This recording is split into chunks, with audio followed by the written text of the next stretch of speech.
Everyone, कैसे हैं आप सब। अभी जो है इंडिया में कोरोना के केसेस बढ़ रहे हैं, तो आई होप कि आप सभी प्रिकॉशंस ले रहे हैं। आपके पेरेंट्स ने वैक्सीनेशन ले लिया है और आप भी मई 1 के बाद वैक्सीनेशन आई होप ज़रूर ले लेंगे, क्योंकि कोरोना को ख़त्म करने का सिर्फ एक ही तरीका है, वो है वैक्सीनेशन लेना। क्योंकि प्रिकॉशन से हम कोरोना को कम कर सकते हैं, फिर से वो बढ़ेगा, फिर से कम होगा। ये साइकिल टूट नहीं सकता है। इसको तोड़ने का सिर्फ एक ही तरीका है, वो है वैक्सीनेशन।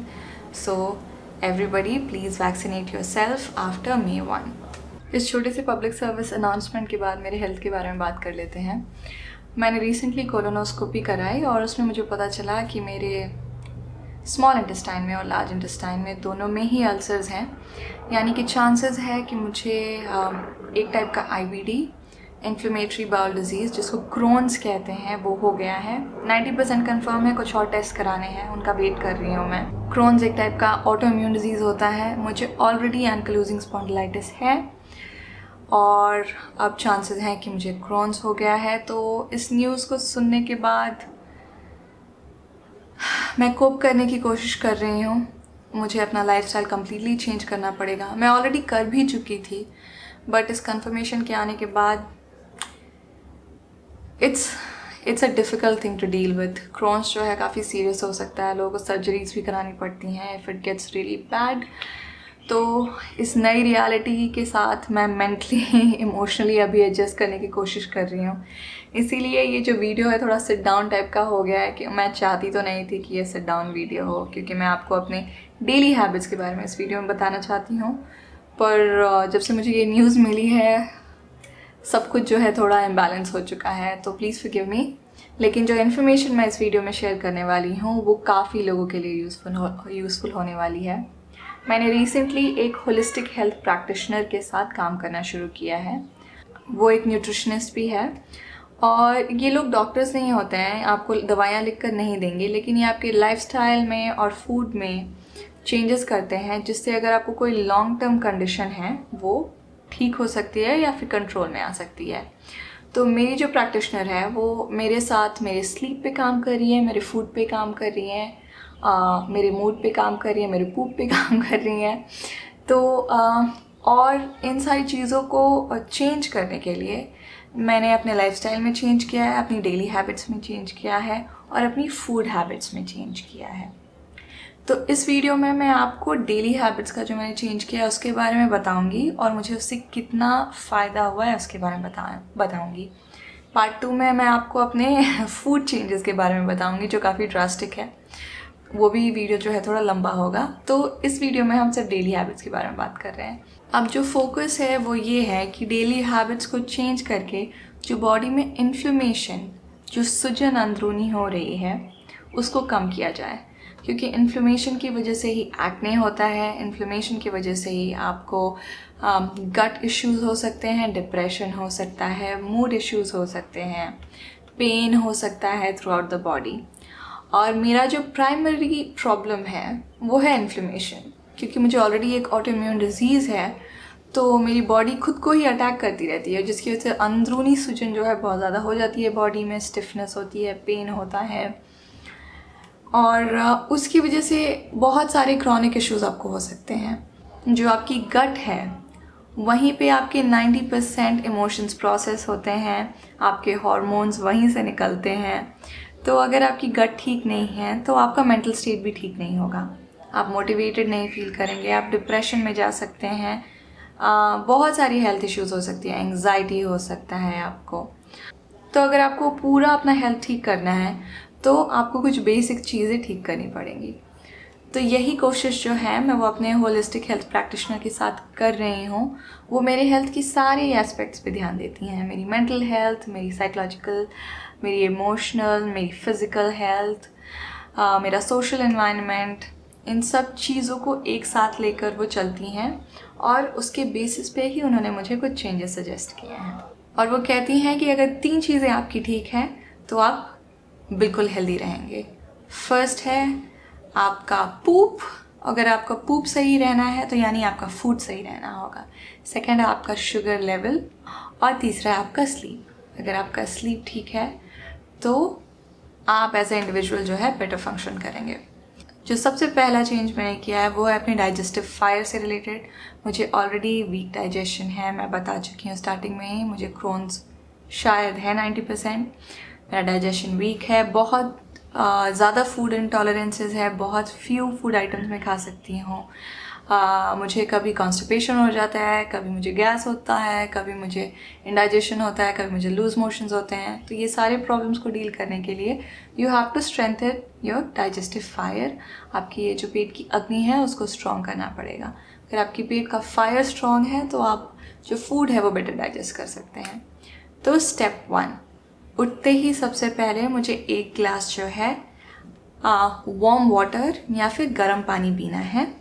अगर आपका डाइजेशन ठीक है तो आप उसमें नींबू डाल के भी पी सकते हैं, लेकिन मैं जो है अभी सिट्रिक कोई भी फूड्स टॉलरेट नहीं कर पा रही हूँ, तो इसलिए मैं सिर्फ वार्म वाटर पी रही हूँ। उठते ही 1 गिलास गर्म पानी, प्रेफरेबली बिना मुँह धोए हुए। तो आप इस पानी को पी लेने के बाद नेक्स्ट स्टेप में मुझे जाना है हाफ एन आवर के वॉक के लिए। उठते ही, no other breaks, no food, nothing.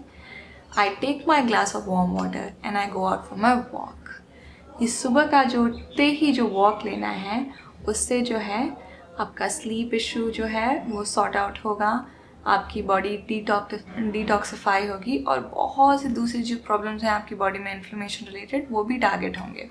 जो थर्ड चेंज है वो है नाश्ता उठने के 1 घंटे के भीतर खा लेना। अब एक अच्छा ब्रेकफास्ट विद इन 1 आवर खाने की वजह से क्या हो रहा है कि मुझे बीच में भूख नहीं लग रही है, मुझे स्नैक नहीं करना पड़ रहा है, मैं डायरेक्टली लंच जो है खा सकती हूँ और मुझे कोई फूड क्रेविंग्स नहीं हो रही हैं। मेरा जो मूड है वो भी बैलेंस रहता है अगर मैं सुबह उठते ही 1 घंटे के भीतर में ब्रेकफास्ट कर लूँ। अगर आपको IBS भी है तो भी आपको सुबह उठने के 1 घंटे के भीतर में ही ब्रेकफास्ट कर लेना चाहिए। मैक्सिमम 1.5 घंटा या 2 घंटा, पर उससे ज़्यादा आपको एक्सटेंड नहीं करना चाहिए। एक और जो चेंज मैंने सुबह सुबह किया है वो ये है कि मुझे खाली पेट चाय नहीं पीनी है। इवेंचुअली मैं चाय को छोड़ना चाहती हूँ, पर क्योंकि मुझे एंग्जाइटी है, मेरे डॉक्टर ने कहा है जो ये चेंजेस है वो बहुत स्लोली करना है। मैं ऑलरेडी इन चेंजेस को इम्प्लीमेंट करने के लिए मैंने 2-3 महीने लगा दिए। बहुत धीरे स्टेप वाइज मैं ये चेंजेस अपने लाइफ में ला रही हूँ। एक साथ अगर आपने ये सारे चेंजेस करने की कोशिश की तो आप ओवरवेल्म्ड हो जाएंगे। अगर आप मेरे जैसे हैं तो आपको एंग्जाइटी भी हो सकती है। अगर आप ये इम्प्लीमेंट नहीं कर पाए तो आपको फेलियर के जैसे फील होगा, आप डीमोटिवेट हो जाएंगे। तो उससे अच्छा है कि आप स्लोली ये जो चेंजेस हैं वो इंट्रोड्यूस करें। So these are the morning changes that I am sticking to. और उसकी वजह से मैंने इतने सारे अपने हेल्थ में जो है बेनिफिट्स नोटिस किए। मेरा मूड इम्प्रूव हो गया, मेरे फूड का डाइजेशन इम्प्रूव हो गया, और जो है बॉडी में ओवरऑल जो हैवी फील हो रहा था, डाइजेशन में प्रॉब्लम हो रही थी, वो सारी प्रॉब्लम्स जो है कम हो गई हैं। नेक्स्ट चेंज जो मैंने किया है जो कि काफ़ी हार्ड है वो है 9 बजे तक बेड पे सो जाना। आपको अपने रूम में बेड पे 9 बजे तक होना है और आपके जितने भी गैजेट्स हैं वो आपके रूम के बाहर होंगे। ये चेंज अभी तक मैंने फुली इम्प्लीमेंट नहीं किया है। I am not gonna lie, it's very difficult, क्योंकि मेरा सारा रिसर्च, मेरी सारी क्रिएटिविटी, ये सारी जो चीज़ें हैं वो रात को शुरू होती हैं। तो मैं लेट सोती थी, मैं स्क्रीन टाइम बहुत ज़्यादा होता था, कुछ देखती थी फ़ोन पे या फिर टीवी पे या फिर यूट्यूब पे।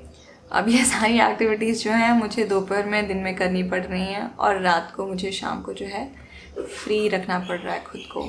मुझे स्लीप से रिलेटेड बहुत सारी इश्यूज़ हो गई थी, टीथ ग्राइंड करना और बार बार स्लीप में बार बार उठना। I was bordering on sleep disorders, जो कि बहुत ही डिफ़िकल्ट है डील करने के लिए, क्योंकि अगर ऑलरेडी आपकी बॉडी कमज़ोर है, आपका जितना भी डिटॉक्सिफिकेशन, जितनी भी हीलिंग, जितना भी हार्मोनल बैलेंस है वो रात को हो रहा है। तो अगर आपकी स्लीप ठीक नहीं है तो long term you are signing up for death. The holistic health practitioner that I have, she explain to me, उन्होंने मुझे एक्सप्लेन किया कि जो सर्केडियन रिदम होती है, यानी कि सूरज के साथ उठना और सूरज के ढलने के साथ ही सो जाना, ये आपकी हेल्थ के लिए बहुत ज़रूरी है। जब अंधेरा होता है तो हमारा जो दिमाग है, हमारा जो पिट्यूटरी ग्लैंड है, वो रात वाले हार्मोन्स प्रोड्यूस करता है, जिसके जिसकी वजह से डिटॉक्सिफिकेशन होता है, जिसकी वजह से हीलिंग होती है। और अगर ये जितनी भी लाइट्स हैं, जितना भी स्क्रीन टाइम है, वो हमारी बॉडी को, हमारे ब्रेन को कहता है कि कभी अंधेरा हो ही नहीं रहा है, तो उसकी वजह से जो स्ट्रेस हार्मोन है कॉर्टिसोल, वो बढ़ता ही जाता है, बढ़ता ही जाता है। और कॉर्टिसोल के कितने नुकसान हैं, अगर आपको उनके बारे में जानना है तो you can Google it. Cortisol अगर आपका बढ़ गया, स्ट्रेस हार्मोन आपका बढ़ गया, so you are signing up for so many issues. So it is very very very important to go to bed by 9 o'clock, क्योंकि जो 9 से 11 o'clock है उसके बीच में आपकी बॉडी डिटॉक्स होती है। 11 से जो 6 o'clock है उसके बीच में आपकी बॉडी हील होती है। तो अगर आपको क्रॉनिक इशू है, इन्फ्लेमेशन है, सिस्टिक एक्ने है, पीकॉड है, पीकॉस है, हार्मोनल इश्यूज है, जितने भी हेल्थ प्रॉब्लम्स हैं, उसके लिए getting a proper good night sleep, quality good night sleep is very important. So these are the daily habits that I'm trying to implement. This is not easy. This is not something you can do overnight. You should include one change at a time. Live it for a week or 2 weeks and then introduce another change. ये सारी information के लिए जो मेरी health practitioner है उसको 6 महीने के लिए मैंने बहुत सारे पैसे पे किए हैं so that I can stay accountable. लेकिन आपको वो पैसे देने की ज़रूरत नहीं है। This is basic common language. ये आयुर्वेदा में प्रेजेंट है, ये हमारी टीचिंग्स में प्रेजेंट है, जिनको हम भूल रहे हैं because of our modern lifestyle. But अगर आप मेरे जैसे हैं, सेंसिटिव हैं, इन्फ्लेमेशन इशू है, एक्ने हैं, यानी दैट्स योर फर्स्ट सिग्नल कि आपको इन्फ्लेमेशन रिलेटेड इशू हो सकते हैं। और अगर आपने आइसोट्रोटिनॉइन का ट्रीटमेंट लिया है तो आपको गट रिलेटेड इश्यूज हो सकते हैं। अगर आपकी गट ठीक नहीं है तो आपको can get a plethora of new issues. तो इन सब चीज़ों से आपको अगर बचना है, you have to make these lifestyle changes, make them very very very slowly, and getting into a routine itself is going to ground you, is going to decrease your depression, is going to balance your moods, is going to make you feel energetic, fatigue से आपको बाहर निकालेगा, chronic issues से आपको बाहर निकालेगा। These changes will take time. 6 महीने, 1 साल, 2 साल लग सकते हैं, but I promise you these are everlasting changes if you stick to your routine and your habits. Your habits can make or break you as a person, not only health wise, even success wise, in terms of every aspect of your life. Your habits are the key. Habits से ही आप बनते हैं। तो I hope ये information जो मैं आपको मुफ्त में शेयर कर रही हूँ, आप उसको अपने यूज़ में लाएंगे। जब मैं मेंटली थोड़ा और स्ट्रॉन्ग फील करूँगी और हेल्थ वाइज थोड़ा और स्ट्रॉन्ग फील करूँगी तो मैं फिर से व्लॉग स्टाइल वीडियोस जो हैं बनाना शुरू करूँगी। अभी के लिए please just forgive me and try to accept the information I'm sharing here. And please pray for my health. Everyone, take care of your mental health, take care of your physical health. We are living through difficult times. This is not a joke. But we will overcome Corona. We will overcome all these issues together. I'll see you in the part 2 of this video, जहाँ पे मैं आपको अपने food changes के बारे में बताऊँगी। तब तक, have fun inside the house. Have faith. I'll see you. Bye.